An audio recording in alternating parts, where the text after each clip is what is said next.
Yeah, both myself and my brothers actually had the privilege of having you take us there when we were, I think all of us were around 4 years old, and that's where our whole experience began, introducing us to our roots and our nonna and all our zi and all the the terroir, the earth of the beautiful land of Calabria. So, I don't know, say something about your parents, maybe. Nonna and Nonno. Nonno Angelo Tramonti, that's obviously for namesake, that's where I was named after, and the Nonna. Yeah, he passed, he was born 1907, he passed September 71, September 70. 63 years later. This is 5 years after I came to Canada. My mother, Annunziata, she lived to be 90. She passed 2001. But we did go back to visit almost once a year. Sometime twice a year, sometime every second year, whenever we could. And we still go back. We're pretending that they're there, and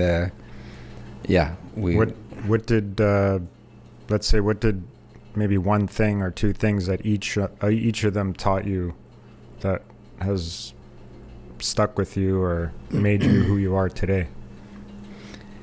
Well, they taught me to have respect for others. And that's how you're going to earn respect for yourself. If you respect others, it usually comes right back to you. So that's how I've been brought up. We had little, but that little that we had, we share, and we did okay. And thank God we're still doing okay today. And that's what I know best, and that's what I preach, and that's what I don't do harm, and be good, and it comes right back to you. What are some of the things that you remember doing with both your mother and your father? What was something growing up that you were like you did often, or something that you felt took you, or that you do today, or took you from where you were to where you are now? Or, was it, you remember picking olives with the nonna, or you going to the market, or what was sort of some things that helped mold you? Every day on different time of the year, there were a little different task to be done. In the winter, there would have been maybe olives, or maybe certain kind of vegetable that would grow in the garden.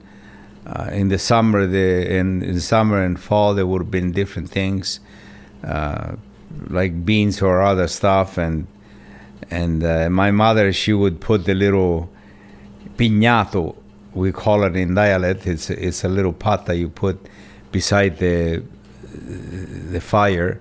A clay pot. The clay pot to cook the beans. And she would put her 8, 9 o'clock in the morning, and by dinner time, like 5, 6 at night, the beans were cooked. So we had dinner maybe with whatever, a little bit pasta or potato or something. So I don't remember one day going to bed starving. We all had enough food, thank God. And I know we got much more now, but we were happy then too with the little that we had. And I'm not embarrassed to say, I'm proud to say it. And And some things you did with your father? The things that I did with my father, I probably would go to the land that we used to have to cultivate, and probably different things in the ground, plant the beans, plant the corn, and harvest the grape, and do the wine, and there is different tasks every day. maybe 3, 4, 5 different ones in a day. Take care of the goats, take care of the pigs, and then maybe around Christmas time, maybe we would slaughter a pig or two, and that's when there would have been a big feast. Maybe starting 3 o'clock in the morning, and by lunchtime we're already eating some. So like those things, they kind of stick with you in your mind, and we kind of do it here a little bit, just not to lose the tradition. So yeah. Can you? There's a lot of times where you say, my father used to say. Do you have one or two of those sayings that because we should write a book about them, but can you share a couple of them? There is several. Fa bene scordati. Do good and forget. Do harm and watch out. There will be other later that I will share with you in a little bit.